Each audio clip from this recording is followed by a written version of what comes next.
చివరిగా కొన్ని గంటల ముందు వచ్చిన ఎలక్షన్ సర్వేస్ కొంత క్యూరియస్ని కలిగిస్తూ ఉన్నాయి. అందులో దాదాపు 3 దఫాలుగా ఇస్తున్న రేజ్ సర్వే సంస్థ ఒక సంచలన రిపోర్ట్ బయటికి రిలీజ్ చేయడం జరిగింది. ఇక్కడ నేను ఒకసారి చూపించే ప్రయత్నం చేద్దాం.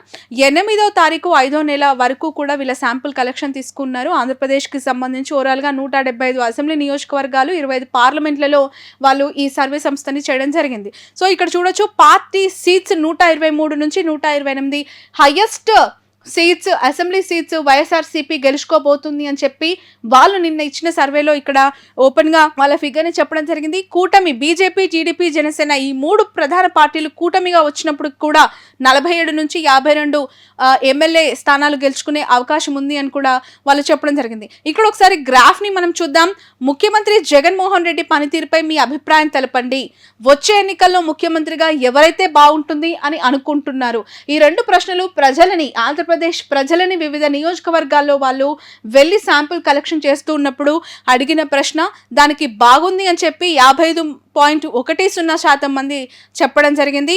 పర్వాలేదు అని చెప్పి 23.30% మంది చెప్పడం జరిగింది. బాగోలేదు అని మాత్రం 14.70% చెప్పడం జరిగింది.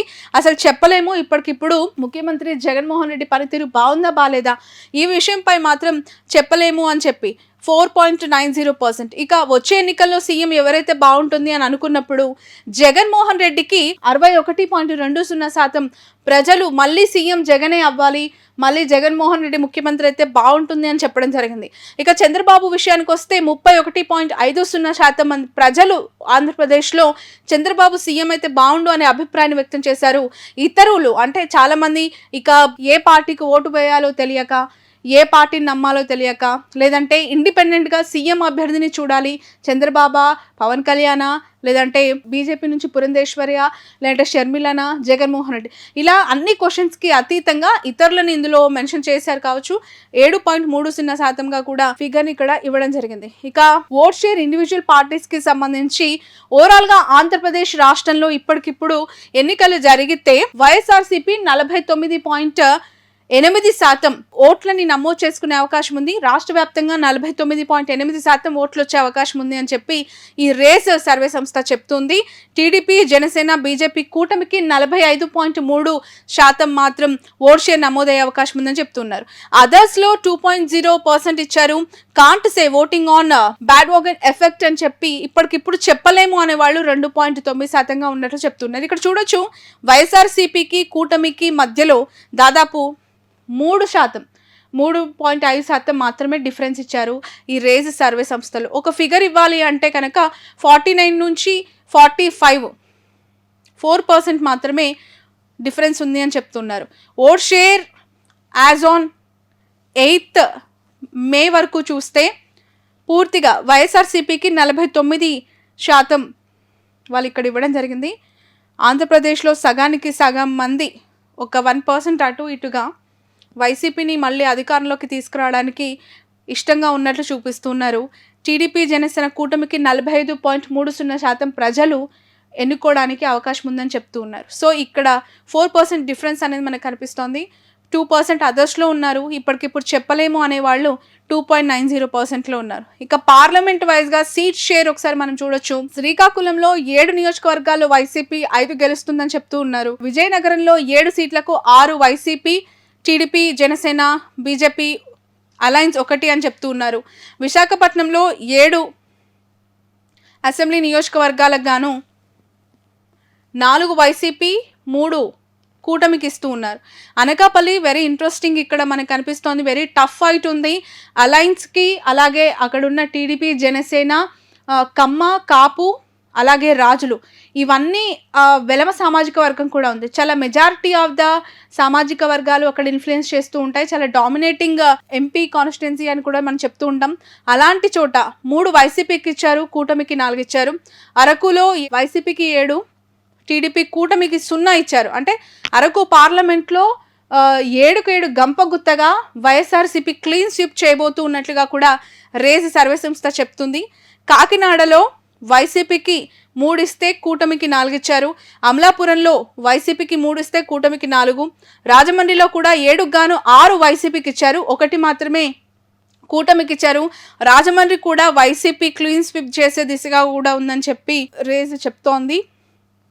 నర్సాపురం విషయానికి వస్తే 4 వైసీపీకి ఇచ్చారు, 3 కూటమికి ఇచ్చారు.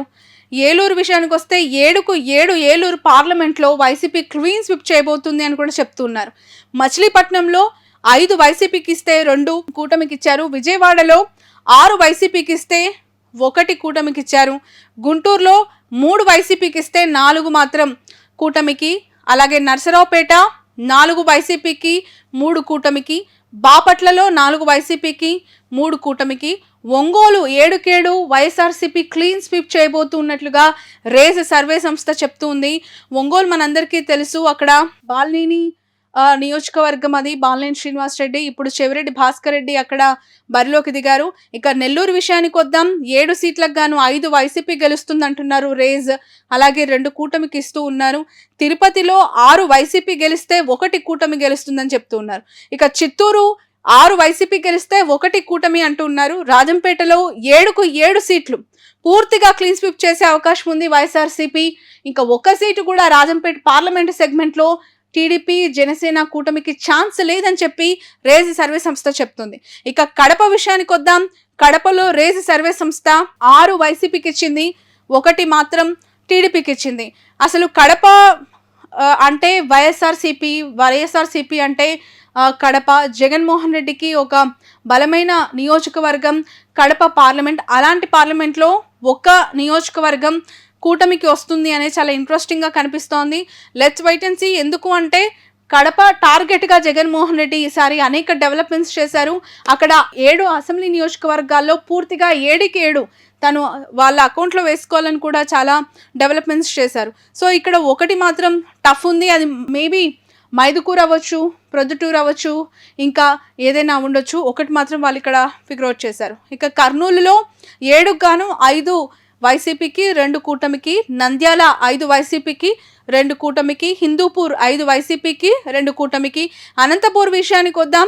ఇక్కడ కూడా 7 నియోజకవర్గాల్లో 6 వైసీపీ గెలుస్తుందంటున్నారు, 1 జనసేన టీడీపీ బీజేపీ కూటమికి అవకాశం ఉందంటున్నారు. ఓవరాల్గా 175 అసెంబ్లీ సీట్లలో 128 వైసీపీకి, 47 కూటమికి వస్తుంది అని చెప్పి ఇక్కడ వాళ్ళు చెప్తూ ఉన్నారు. Assembly wise winnowing parties for upcoming elections 2024. So శ్రీకాకుళంలో ఏ పార్టీ, అక్కడ అభ్యర్థి ఎవరు, అక్కడ ఉన్న టాప్ క్యాస్ట్లు అంటే వాళ్ళ సామాజిక వర్గాలు. ఈ రేజ్ సర్వే సంస్థ ఒక డిఫరెంట్ ఆఫ్ శాంపుల్ కలెక్షన్ చేస్తూ ఉంటుంది. గతంలో కూడా మనం ఇదే మాటని ప్రస్తావించాము. అనేక సర్వే సంస్థలు వెళ్తాయి గ్రౌండ్లో, వాళ్ళు అనుకున్న క్వశ్చనర్ని చాలా డిఫరెంట్గా శాంపుల్ కలెక్షన్ చేస్తూ ఉంటాయి. కొంతమంది ఫోన్లు, కొంతమంది ఎస్ఎంఎస్లు, కొంతమంది డైరెక్ట్ 1-on-1 వెళ్ళి శాంపుల్ కలెక్షన్ చేస్తూ ఉంటారు. కానీ రేజ్ ఈజ్ వెరీ డిఫరెంట్. ఆ రేజ్ సర్వే సంస్థ క్యాస్ట్లకు అతీతంగా, కులాలు, సామాజిక వర్గాలకు అతీతంగా వాళ్ళ శాంపుల్ కలెక్షన్ ఉంటూ ఉంది. అఫ్కోర్స్ ఇక్కడ ఒక చిన్న ఎగ్జాంపుల్ చెప్పొచ్చు.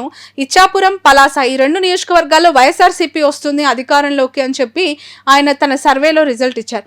అక్కడున్న పెద్ద కులాలేంటి, పెద్ద సామాజిక వర్గాలు, డామినేటింగ్ క్యాస్ట్లు ఏంటి అనేది రెడ్డిక, యాదవ, అగ్నికుల క్షత్రియ, కళింగ, వడబలిజ, పల్లి యాదవ, వడబలిజ, కళింగ, సవరాస్, కొప్పు సవరాస్. సో ఈ 5 సామాజిక వర్గాల యొక్క డామినేషన్ ఈ ఏరియాలో ఎక్కువగా ఉంటుంది. ఆ సామాజిక వర్గాలకి సంబంధించిన వాళ్ళ ఓట్ షేర్ ఇన్ఫ్లుయెన్స్ చేస్తుంది. కాబట్టి ఈ 2 సీట్లు గెలవడంలో ఈ క్యాస్ట్ల యొక్క ఇంపాక్ట్ ఎక్కువగా ఉంటుంది అని చెప్తున్నారు. వేరాజ్ టెక్కలి మనందరికీ తెలుసు, అచ్చెన్నాయుడు కంచుకోట, అచ్చెన్నాయుడు ఎప్పుడు కూడా అక్కడ గెలుస్తూ ఉన్నారు.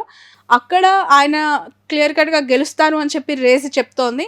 అక్కడున్న కళింగ, యాదవ, రెడ్డిక, పోలినాటి, వెలిమ, మాల ఈ 5 సామాజిక వర్గాలు ఈ నియోజకవర్గాల్లో ఇన్ఫ్లుయెన్స్ చేస్తాయి. టెక్కలిలో అచ్చెన్నాయుడు టీడీపీ నుంచి గెలిచే అవకాశం ఉందని చెప్పి రేస్ చెప్తుంది. సో ఇలా 175 నియోజకవర్గాల్లో ఎక్కడెక్కడ వైసీపీ వస్తుంది, ఏ కులాలు అక్కడ ఇంపాక్ట్ చేస్తున్నాయి అనేది కూడా ఈ రేస్ సర్వే సంస్థ ఇవ్వడం జరిగింది. Very interesting factor. జనసేన బోని కొట్టబోతోంది. జనసేన ఇక్కడ ఈ 2024లో అనకాపల్లి నుంచి తన విజయాన్ని నమోదు చేసుకునే అవకాశం ఉంది. మొదటగా అనకాపల్లి, అక్కడ మనం చూస్తే కాపు, గవర, యాదవ, తూర్పు కాపు మాల ఈ 5 సామాజిక వర్గాల యొక్క నామినేషన్ ఎక్కువగా ఉంటుందని చెప్తున్నారు.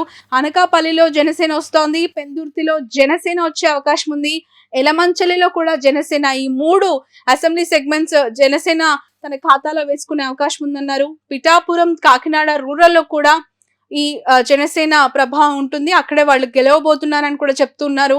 రాజోల్లో కూడా జనసేన పార్టీ అసెంబ్లీలో అడుగు పెట్టబోతోంది. జనసేన తరపున క్యాండిడేట్ వరప్రసాద్ గెలిచే అవకాశం ఉంది అని కూడా రేజ్ సర్వే సంస్థ చెప్తుంది. ఇలా నరసాపురం కూడా జనసేన పార్టీ గెలుస్తుంది అని చెప్తూ ఉన్నారు.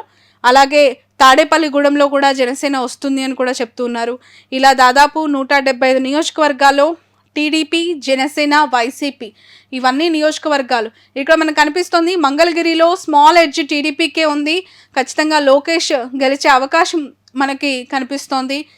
మంగళగిరి చాలా టఫెస్ట్ కాన్స్టిట్యున్సీ. రాష్ట్ర వ్యాప్తంగా కూడా నారా లోకేష్ ఎక్కడ ప్రచారానికి వెళ్ళట్లేదు, ఎవరి తరపున పోటీలో ఉన్న వాళ్ళకి వెళ్ళి తన మద్దతు కోరట్లేదు. ఓన్లీ మంగళగిరికే ఆయన కన్ఫైన్ అయ్యారు, పార్టీనంతా కూడా వదిలేసి.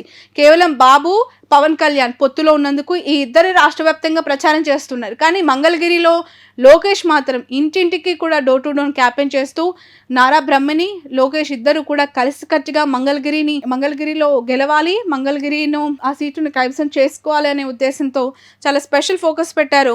దాని రిజల్ట్ ఇక్కడ కనిపిస్తోంది, మంగళగిరిలో లోకేష్ గెలిచే అవకాశం ఉందని. సో ఇలా 175 నియోజకవర్గాలకి సంబంధించి రేజ్ సర్వే సంస్థ ఇచ్చిన రిపోర్ట్.